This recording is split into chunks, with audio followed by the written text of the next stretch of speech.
"Oh my, carrying such a large suitcase. Are you going on a trip?" asked my mother-in-law. "No, I'm going back to my parents' house," I replied. "What?" Her eyes widened in surprise. It seems mother-in-law couldn't quite process what I had just said. "I'm tired of the housework and the constant nagging. Please have a happy life with Connor," I continued. "What? Wait a minute," she objected, but I slipped past her and headed outside, dragging my heavy suitcase. I got on the bus to return to my family's home. "My name is Cecilia. I married Connor 4 years ago, and now he runs a one-bedroom apartment where we live together," I reflected. "The apartment we rent is moderately high-end, costing $2,000 a month, something Connor can't afford on his own," I admitted. "The reason we can live in such a luxurious apartment is solely due to my workload and salary. I'm somewhat embarrassed to say it, but I'm an ambitious career woman working in sales for a large corporation. Working from morning till night, starting early and working late is the norm for me," I explained. Sacrificing my private life to stay on top in sales, I started living in this apartment because I wanted to enjoy a lavish lifestyle, at least while I'm home. But my luxurious and peaceful days are beginning to slip away, I confessed. The cause of this disturbance is mother-in-law, who has recently become a permanent guest in our apartment. I sometimes ask Connor to do the housework since I'm busy with my job, but instead of doing it himself, he calls mother-in-law and unloads the work on her, I lamented. Mother-in-law, being mother-in-law, willingly comes over and does all the housework, so Connor's domestic skills never improve. Initially visiting our apartment twice a week, she now seems to live in our place. If it were just housework, I might have simply been grateful and not complained, I added. What's been bothering me is mother-in-law's excessive interference. Why doesn't Cecilia quit her job after all this time? I can't possibly tell her it's because Connor's earnings are insufficient, so I reply with a shallow "I'm sorry." She even adds comments like, "A good wife bears children early on," which continue to trouble me. I continued. Certainly, I couldn't say that Connor was cooperative. His old-fashioned remarks, even anachronistic at times, were draining me, especially after long hours at work. Finally, he started to say things like, "You fold the clothes wrong," or "Using the dishwasher is not good."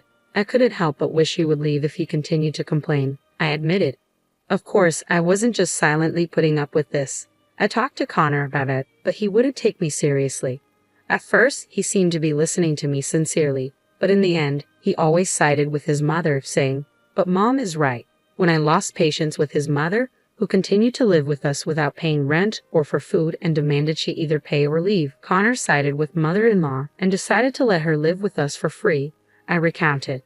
Slowly but surely, the paradise I had created with my earnings was being taken over by mother-in-law. One day, after talking to my parents on the phone, I began making plans for a small party and decided to invite my parents over to our home. My mother's birthday was approaching, and I anticipated getting paid time off for the occasion. Knowing my parents had expressed interest in seeing our apartment, I saw this as a perfect opportunity. Excitedly, I started planning and called out to Connor, who was lounging on the sofa, absorbed in his mobile phone. "Hey Connor, I'm thinking of inviting my parents over next month. Will you join us?" I asked hopefully. Connor and my parents had only met once during our marriage meeting, and they hadn't interacted much. I hoped the dinner party would be pleasant, and I even considered inviting mother-in-law if she was available. "What? There's no way we're letting your poorly dressed parents into this apartment," Connor snapped back. "Excuse me, how can you say that?" I yelled, shocked by his comment. Connor put down his phone, plugged his ears, and glared at me. "But it's true. They were wearing cheap clothes when we went for the marriage meeting," he defended. Struggling to contain my anger, my fists clenched. I was accustomed to harsh words directed at me, but I couldn't stand my parents being insulted. My anger simmered, and I had to calm myself before speaking. "I don't want to say this, but your mother-in-law is no different from my mother. What's so poor about my parents? Are your parents big corporate bosses or something?" Of course, that wasn't the case. His father was a salaried worker, and his mother was a homemaker from an ordinary family. Still, Connor scowled, clearly annoyed by my words. "At least they make more money than your parents. We didn't have to rely on a scholarship for college like you did," he retorted proudly, puffing out his chest. "I got a scholarship because I wanted to go to college on my own without depending on my parents," I shot back. I nearly said, "It's not like you can't leave your parents," but I bit back my words. Arguing here wouldn't solve anything. All I wanted was to invite my parents to the apartment. We won't live together forever. I'm just asking if I can invite them for one day, maybe half a day. That's why I'm saying no. If you can't accept it, then leave this apartment. What? Why are you talking about me leaving? If you can't obey me, I don't need you. I don't even want to live with you. Connor spat out with bitterness, and something inside me snapped. Fine, if that's what you want, I'll leave. But once I'm gone, I won't be paying the rent here, okay? Can you afford to live on your own, Connor? Worried about money? My mom's a homemaker, but she makes good money. $2,000 in rent is nothing to her. I thought Connor was just venting, but it turned out he planned to rely on his mother's income. I was more stunned than angry. I couldn't comprehend Connor's dependent mindset. Why did I marry this man? I never thought I'd see the day when I could trust my judgment of men. I muttered to myself as I slammed down the planner I'd been writing in and pulled a suitcase from the closet. The closet was filled with items my mother-in-law had brought over, and my belongings were pushed to the back. Connor seemed taken aback as he watched me calmly pack, but in the end, he said nothing. I finished packing, headed for the door without a word to Connor, and almost ran into my mother-in-law just back from shopping. "Oh, such a big luggage. Are you going on a trip?" she asked. "No, I'm going back to my parents' house," I replied. "Ha!" My mother-in-law seemed unable to process what I'd said, her eyes widening. "Thank you for everything, like the housework and the sarcastic comments. Please be happy with Connor." "What? Wait a minute, Cecilia," she exclaimed. I slipped past my startled mother-in-law and hurried outside. I dragged my heavy suitcase, catching the bus back to my parents' house. When I recounted the whole ordeal, my parents burst into uproarious laughter. Even I was annoyed by their laughter, as if they were mocking me. I muttered, "Hey, it's not a laughing matter," I interjected. Sorry, Cecilia. You were quite the character, getting so worked up over a comment about your parents," my dad chuckled. Was it a case of an eye for an eye? Even my usually reserved mother couldn't contain herself, covering her mouth and shaking with laughter. "Don't worry, Cecilia. One day Connor will find you an apartment," my dad teased. "Dad, what are you talking about?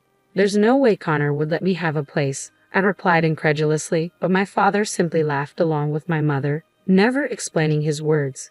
In time, work and other thoughts crowded my mind, and I settled into a routine living with my parents. We saw each other every day, but we never mentioned the apartment incident again.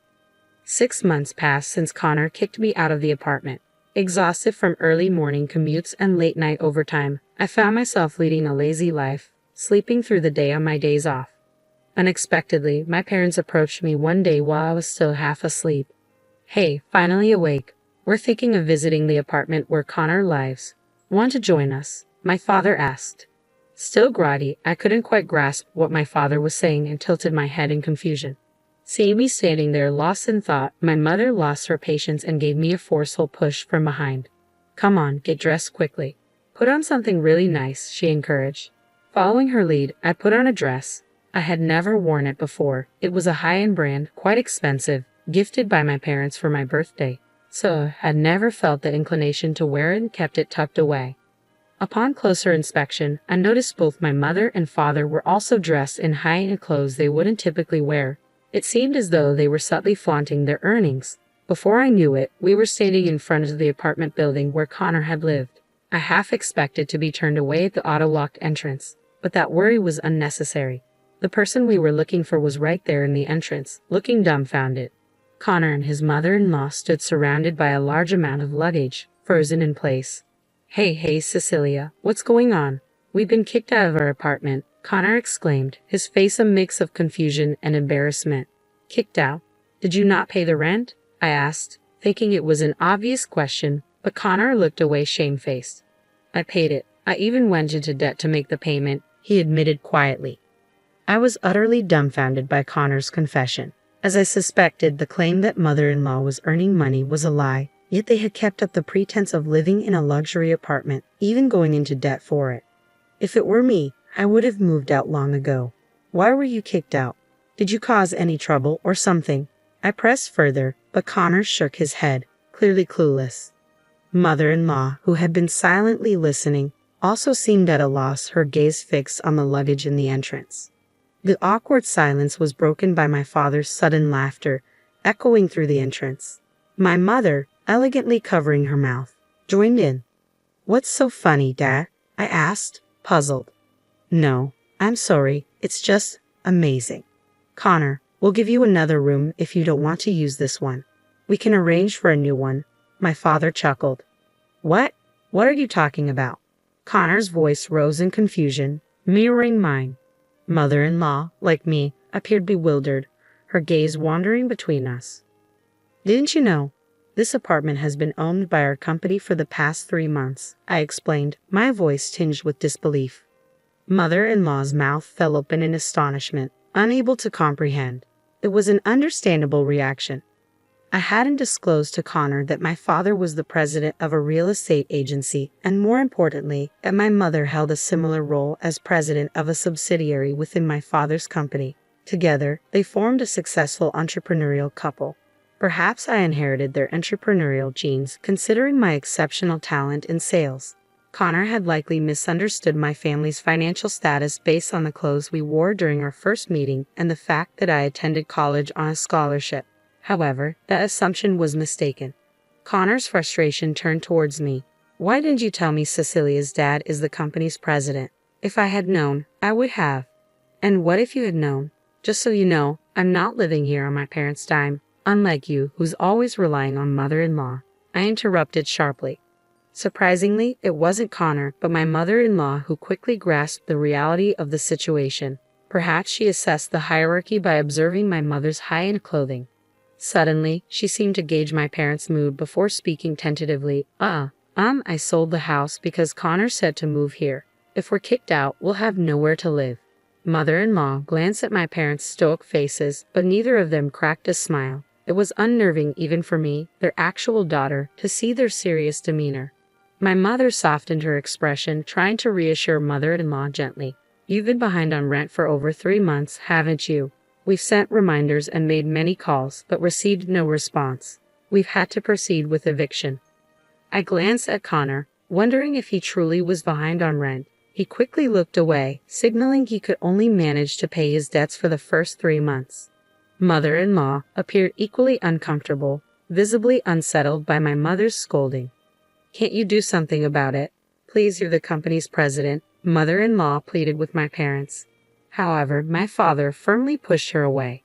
I am the president, and I've decided on the eviction. You must comply. Trying to live well without paying rent? Isn't that too selfish? My mother added, tone unyielding. Cornered by my parents' sternness, mother-in-law turned to Connor for support, but he remained motionless, as though he was abandoning her, unwilling to get involved. Anger surged within me again at his indifferent behavior. I've thought about it for 6 months. I can't reconcile with you, Connor. Let's get a divorce. What? Wait, divorce? Connor stammered, visibly flustered. I glared at Connor, my resolve firm. I can't live with someone who insults my parents. My parents looked at me, almost dazzled by my declaration. Now what am I going to do? Connor fell to his knees, dejected. As much as I wanted to watch his pitiful display, I couldn't be heartless. You need to find a way to pay the overdue rent. Why not sell all your furniture and belongings? You won't have anywhere to take them anyway. I glanced at the pile of Connor and mother-in-law's belongings cluttering the entrance. Despite the unpaid rent, there were numerous luxurious items, brand-name products, expensive watches. Selling them might ease their financial burden. Feeling a twinge of reluctance to leave them stranded, I efficiently sorted through the unattended luggage on the floor. The truck should be here soon. Let's transport everything to our warehouse for now, my father suggested, joining in to help. As Connor and mother-in-law stood helplessly by, the belongings that had cluttered the entrance were swiftly stowed away, leaving only valuable brand clothing, jewelry, and watches. Why don't you visit our shop later? We also buy watches and jewelry, my mother offered with a businesslike smile, handing her business card to mother-in-law. It was a move that dazzled me completely. She had evicted Connor and his mother-in-law and still managed to promote her business. I felt like I could never quite catch up to my parents. They were ruthless in business, a trait I still struggled to emulate. Lost in thought as I observed my parents, my father spoke calmly. People who judge others by appearance and call them poor don't belong in this apartment. With those words, I realized my parents held a grudge against Connor for his earlier remarks. Desperate to pay the rent, Connor resorted to borrowing money everywhere. Lenders, colleagues, superiors. Soon, it became a topic of gossip in the company that Connor never repaid his debts. Ultimately, Connor lost his job and was forced to resign after repaying all the money he had borrowed from company employees. Mother-in-law, who had been living off him, likely shared in the guilt. After being evicted from the apartment, mother-in-law moved into the company dormitory with Connor and started working part-time at a factory that belonged to my father's corporate group, a fact that seemed almost comical. 1 month after Connor was kicked out, I successfully divorced him. Additionally, as a lifetime gift, my parents gave me a room in the apartment, and I now lead a comfortable life. Work remains busy, but I've been promoted for my sales skills. Now single, I'm contemplating dedicating even more time to my career.